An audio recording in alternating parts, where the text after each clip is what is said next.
사랑하는 행복한 교회 성도 여러분, 또 이 영상을 보시고 있는 하나님의 백성 여러분, 오늘은 11월 10일입니다. 화요일이고요. 하나님의 놀라운 능력이 이 가을에 또 우리 가정마다 함께 하시고요. 날마다 말씀을 보면서 기도하면서 이 코로나19의 어려운 시대에 어떻게 주의 뜻을 따라 복음을 전파하며 하나님 나라를 경험하며 살 것인가 고민하시기를 간절히 부탁드립니다. 오늘 본문은 역대하 8장 1절부터 16절까지의 말씀입니다. 먼저 성우들이 읽어주는 말씀을 듣고 다시 오겠습니다. 8장. 솔로몬이 여호와의 전과 자기의 궁궐을 20년 동안에 건축하기를 마치고 후람이 솔로몬에게 되돌려준 성읍들을 솔로몬이 건축하여 이스라엘 자손에게 거기에 거주하게 하니라. 솔로몬이 가서 하마소바를 쳐서 점령하고 또 광야에서 다드모를 건축하고 하맛에서 모든 국고성들을 건축하고 또 윗 베토론과 아래 베토론을 건축하되 성벽과 문과 문빗장이 있게 하여 견고한 성읍으로 만들고 또 바알락과 자기에게 있는 모든 국고성들과 모든 병거성들과 마병의 성들을 건축하고 솔로몬이 또 예루살렘과 레바논과 그가 다스리는 온 땅에 건축하고자 하던 것을 다 건축하니라. 이스라엘이 아닌 헷 족속과 아모리 족속과 브리스 족속과 히위 족속과 여부스 족속에 남아있는 모든 자, 곧 이스라엘 자손이 다 멸하지 않았으므로 그 땅에 남아있는 그들의 자손들을 솔로몬이 역군으로 삼아 오늘에 이르렀으되 오직 이스라엘 자손은 솔로몬이 노예로 삼아 일을 시키지 아니하였으니 그들은 군사와 지휘관의 우두머리들과 그의 병거와 마병의 지휘관들이 됨이라. 솔로몬 왕의 공장을 감독하는 자들이 250명이라. 그들이 백성을 다스렸더라. 솔로몬이 바로의 딸을 데리고 다윗 성에서부터 그를 위하여 건축한 왕궁에 이르러 이르되 내 아내가 이스라엘 왕 다윗의 왕궁에 살지 못하리니 이는 여호와의 궤가 이른 곳은 다 거룩함이니라 하였더라. 솔로몬이 낭실 앞에 쌓은 여호와의 제단 위에 여호와께 번제를 드리되 모세의 명령을 따라 매일의 일과대로 안식일과 초하루와 정한 절기 곧 1년의 세 절기 무교절과 칠칠절과 초막절에 드렸더라. 솔로몬이 또 그의 아버지 다윗의 규례를 따라 제사장들의 반열을 정하여 섬기게 하고 레위 사람들에게도 그 직분을 맡겨 매일의 일과대로 찬송하며 제사장들 앞에서 수종들게 하며 또 문지기들에게 그 반열을 따라 강문을 지키게 하였으니 이는 하나님의 사람 다윗이 전에 이렇게 명령하였음이라. 제사장들과 레위 사람들이 국고 일에든지 무슨 일에든지 왕이 명령한 바를 전혀 어기지 아니하였더라. 솔로몬이 여호와의 전에 기초를 쌓던 날부터 준공하기까지 모든 것을 완비하였으므로 여호와의 전 공사가 결점 없이 끝나니라. 역대기서 1장부터 9장까지는 이 솔로몬의 이야기가 나오는데 주로 솔로몬의 가장 화려했던 시기, 성전 건축과 이 궁전 건축에 대해서 잘 이야기 나옵니다. 오늘 특히 8장에서는 솔로몬의 건축 이야기, 또 화려했던 이야기를 총결산하는 어떻게 보면 정리하는 보고서와 같습니다. 솔로몬의 업적에 대해서 이야기하고 있습니다.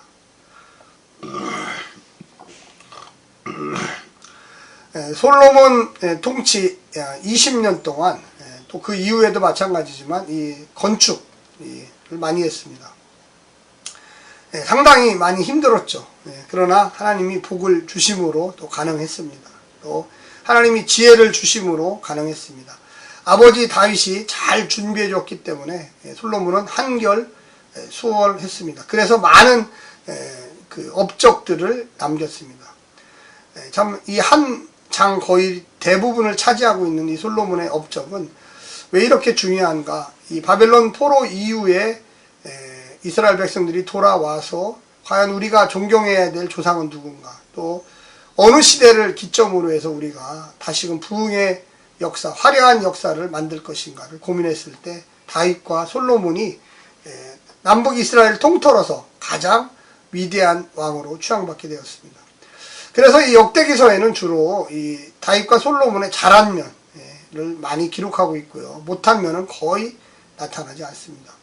왜 그러냐면 본인들이 너무나 잘 알아요. 하나님을 떠나고 하나님의 말씀을 지키지 않고 우상 숭배를 하고 뭔가 이 좋은 면을 본받고 싶은 거였어요. 그래서 이 솔로몬의 특별히 전반기 20년, 40년 중에 20년을 집중적으로 보도하면서 솔로몬이 무엇을 잘했나 오늘 본문을 이야기하고 있습니다.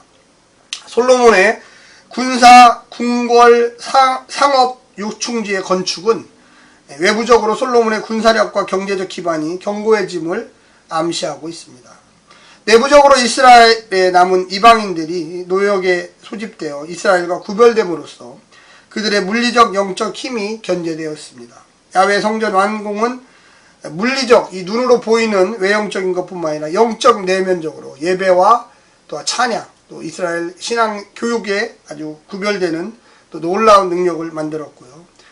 외적인 것과 내적인 것을 결합해야 된다는 것을 보여주고 있습니다. 마침내 성전이 하나님의 처소, 백성들의 기도와 제사의 터가 됐다는 것을 선포하고 있습니다. 오늘 본문을 보게 되면 이 다메섹 동북 쪽에 보면 하맛소바라는 데가 있는데요. 하맛 왕국과 이 소바 왕국을 합쳐놓은 걸 하맛소바라고 합니다. 다윗 때 정복되었고요. 동맹을 맺고 그들이 조공을 이스라엘에게 바쳤습니다. 그곳에 다드모를 건축했습니다. 또한 다메섹 북동쪽 200km 지점에 솔로몬 때 최북단의 경계에 하맛소마가 있었고요. 이곳에 이 메소포타미아로 연결되는 무역로 또 윗 벤호른, 아랫 벤호른은 예루살렘 북서쪽 12km 지점에 성읍 아얄론 골짜로 이어져 가지고요. 산지에서 해안 평야로 내려가는 길목에 있었습니다. 국제 해안 도로와 연결돼 갖고 예루살렘을 적으로부터 안전하게 보호하고요. 전략적 요충지로서 많은 발전을 가져올 수 있는 아주 중요한 지역이 되었습니다. 우리가 1절부터 6절까지 솔로몬이 어떤 건축 활동을 했나, 어떤 외형적인 업적을 남겼나를 찾아보면 1장과 9장, 이 두 개 장은 하나님이 솔로몬에게 주신 지혜와 부귀 영화를 찬양합니다. 그런데 이제 2장과 8장, 오늘 본문이죠. 성전을 건축하고 준비하고 완성하는 모습을 보여줍니다. 솔로몬은 성전 건축과 궁궐 건축하는데 무려 20년을 보냈습니다. 7년은 성전 건축을 하고 13년은 자신의 궁궐을 건축했습니다. 특별히 성전 건축은 솔로몬 4년째, 이 제2 4년째 966년부터 2월 2일 날 시작해가지고요. 7년 후인 제2 11년 제8월에 마쳤습니다. 그리고 13년이 지나서 궁궐이 계속 완성이 되었습니다. 그래서 총 20년이 걸렸고요. 이후 성읍 건축과 지역적 전략적 요충지를 요새화하는 데 노력을 많이 했습니다. 이거는 이스라엘을 정치적으로 경제적으로 안정되게 만드는 아주 중요한 것이었습니다. 두로왕 후람이 성전 건축 자재 대금으로 받아갔던 이 갈릴리 성읍 20개를 다시금 이스라엘에 돌려줬습니다. 그래서 거기를 다시 좋은 도시로 재건을 했고요. 또 하맛소바를 제압하고 다두무를 거기다 건축했습니다. 새로운 성읍을 건축했다는 거죠. 베르릉과 바알랏을 요새화하였고요. 국고성, 병고성, 마병성을 건축해서 이 특화했어요. 특화. 그래서 나라의 재물을 관리하는 성, 또 병거, 군사 무기죠. 또 마병, 이 말들을 관리하는 성, 이 다 구분해서 만들어 그만큼 풍부했다라는 것입니다. 군사적 방어기지를 확충하였고요. 이런 곳을 통해서 요충지로 만들고 또 무역로를 개척하고요. 그래서 많은 무역을 통해서 부를 축적하기 시작했습니다. 7절부터 12절까지 솔로몬의 업적은 이방인들을 어떻게 대우했느냐. 이 이스라엘 안에는 여호수아 시대 때부터 이방인들을 데리고 있었습니다. 다 진멸하라고 했는데 못했어요. 헷 족속, 아모리 족속, 브리스 족속, 히위 족속, 여부스 족속, 가나안 족속, 기르가스 족속, 이게 다 이방인들. 원래 이 가나안 땅에 살고 있었는데 이 출애굽을 해서 가나안을 정복하는 과정에서 다 정복을 못했습니다. 이방인들. 그래서 어쩔 수 없이 부분 데리고 살았어요. 그런데 이 솔로몬이 이들을 데려다가 무려 15만 명을 데려다가 노역, 이 건축, 성전 건축하는데 사용했고요. 이스라엘 사람들은 또 그렇게 일을 많이 안 시켰어요. 3년 정도 시켰는데 이들은 주로 감독관, 지휘계통에 있게 했습니다. 부역 감독관들을 많이 시켰죠. 이것이 바로 레위기 25장에 나오는 이야기인데, 그래서 이방인들을 데려다가 노예로 써라. 그래서 그들을 힘을 빼라. 그들이 반란을 일으킬 수 있고 영적으로 혼돈을 가져올 수 있다. 그래서 그들에게 어떻게 보면 이 제압을 하고 그 관리를 느슨하게 하면 안 된다, 이런 것을 알려줬습니다. 군사 방어와 부역 정책은 모두에게 큰 고충이었습니다. 무려 20년 넘게 다들 일을 하니까 얼마나 힘들겠어요. 아무리 좋은 일이라도. 바로의 딸과 솔로몬의 정략적인 결혼이 있었습니다. 그렇죠. 왜 그러냐면 그 당시에 그 가나안 주변에 있는 지중해 연안의 최대 강국이 이집트인데, 이집트. 그래서 그 바로의 딸을 또 정략적으로 부인으로 맞아들였습니다. 그래서 나중에 시온성에 그 애굽의 공주가 살았는데, 이 애굽의 공주를 위해서 궁궐을 따라 져줬어요. 왜 그러냐? 솔로몬의 그 성전에 법궤가 들어왔기 때문에, 법궤에 있는 곳에 이방인이 있을 수가 없어요. 부정이 타요. 그래서 아예 들어오지 못하게 져줬던 것입니다. 12절부터 15절까지 보면 성전의 예배와 봉사자들에 대해서 이야기합니다. 솔로몬은 성전을 건축하여 정한 날과 절기에 하나님께 예배드리기를 아주 공공연하게 밝혔습니다. 그리고 그대로 시행됐습니다. 여호와의 제단에 새 놋제단이 이제 등장했는데요. 옛날에 모세 때 불사례에 지었던 이 제단보다 월등하게 컸습니다. 무려 새 놋제단의 길이와 너비가 9m, 높이가 4.5m, 엄청난 규모죠. 거기서 마음껏 하나님께 제물을 드렸죠. 그리고 성전이 완공된 후에는 성전에만 제사를 드리기 시작했습니다. 이제 기브온 상당에는 가지 않았어요. 율법에 따라 솔로몬은 매일 안식일, 초하루 3차례 정기적으로 절기 때 또 무교절, 77절, 장막절에 제사를 드렸습니다. 이 세 절기는 모두 추수기와 연관이 되어 있는데요. 무교절은 6월절이죠. 1월 14일부터 21일. 겨울 보리를 수확하고 애굽에서 탈출을 기원합니다. 신약에서는 예수님의 죽음과 부활을 기념합니다. 77절은 오순절, 초실절, 맥추절인데 무교절 후 50일째 되는 날이 바로 77절입니다. 첫열매, 밀과 보리를 하나님께 드렸고요. 시내산에서 율법을 받은 것을 기념하여 신약에서는 성령 강림절이라고 합니다. 초막절은 장막절, 수장절이라고도 하는데요. 7월 15일부터 22일간 일주일간 드렸습니다. 올리브와 포도, 그 다음에 광야에서 장막생활을 기념합니다. 이런 날 규례는 조석으로 화제, 소제, 전제를 다 같이 드렸습니다. 안식일에도 화제, 소제, 전제를 드렸고요. 초하루 제사는 속죄 제사를 드렸고요. 세절기는 예루살렘 성전에서만 예배했습니다. 성전 봉사자의 조직과 임무는 모세의 규례에 따랐습니다. 성전 봉사자들은 20세 이상이었고요. 제사장의 경우 아론의 아들인 엘르아살과 이다말 족속을 따라 24반열로 나누었고요. 제비 뽑아서 공정하게 직임을 맡겼습니다. 직임은 그들이 희생자 제사를 주관하고 청함과 부정을 구별하고 율법을 교육했고요. 백성들을 위한 속죄, 축복, 레위인들은 게르손, 그앗, 무라리 족속을 따라 반열을 나누어 제비를 뽑아 직임을 맡겼습니다.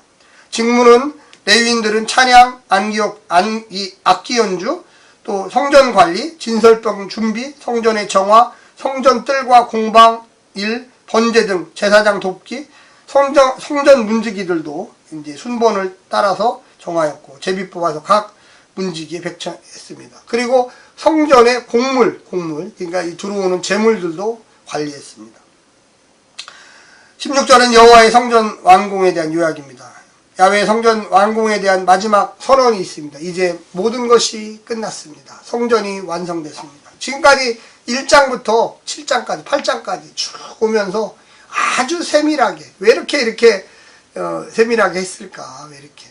그만큼 이 바벨론 포로로 갔었던 사람들이, 우리가 바벨론에 가보니까 이방신들도 저렇게 열심히, 이방신에게도 우상들에게도 저렇게 열심히 공양을 바치고 저렇게 열심히 섬기는데 참 우리 하나님은 정말로 거지같이 섬겼다, 이걸 알게 됐던 거예요. 그래서 솔로몬의 그 모습, 왜 하나님이 솔로몬을 축복하셨을까, 왜 솔로몬에게 그 강력한 나라를 만들어 주셨을까, 그거는 우리가 하나님께 예배하는 게 서툴렀다, 제대로 하자, 지금부터는 솔로몬이 했던 것처럼 우리도 해야 한다, 그런 어떻게 보면 책임감과 의무를 가지고 시작을 했던 것입니다. 솔로몬이 왕궁의 주체였고요. 하나님이 계획하셨고 다윗이 준비했고 열망을 가졌고요. 솔로몬이 그대로 순종해서 건축했습니다. 건축 이후 성전 외양뿐만 아니라 모든 순서도 하나님의 계획에 순종했습니다. 그러니까 겉과 속이 일치가 됐다는 거죠. 우리가 하나님을 예배하고 하나님을 따라간다는 게 어떤 것일까요? 우리의 마음속에 주님 이 땅에 오십시오라고 하는 게 어떤 것일까요? 우리의 마음속에 놀라운 하나님의 축복이 그냥 오는 걸까요? 주일날 예배에 참여하고 세상 속에서도 하나님을 찬양하고 언제 어디서든지 우리 하나님은 딱 한 분 야훼 하나님밖에 없다는 것을 우리의 입술과 행함을 통해서 다 드려야 됩니다. 그게 예배예요. 산예배. 우리가 주일날만 하나님 섬긴다든지 입으로만 섬기는 건 아니죠. 온 마음과 온 행동과 온 삶을 통해서 하나님께 영광을 드립니다. 이 영광 받아 주시옵소서 기도하시기를 간절히 부탁드립니다. 오늘 하루도 승리하십시오. 샬롬.